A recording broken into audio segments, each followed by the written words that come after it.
Today we talk about how can you disable autosave on your PowerPoint app. We're going to figure out the solution or know how you can do that on your app.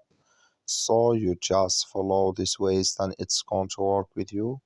So all you have to do, so you just go here, you go above your photo profile, click on it here. So then it's going to show for you a list like this here. Then all you have to do, you just could so you go down, you click here on settings here, just click on it. So then it's going to take you to this list. It's going to show for you like this. Then all you have to do now, you just go down here, you come here to autosave or automatically save files. Click in this sign or this color, like you see color, it's gone. That's mean automatically save files disable with us now.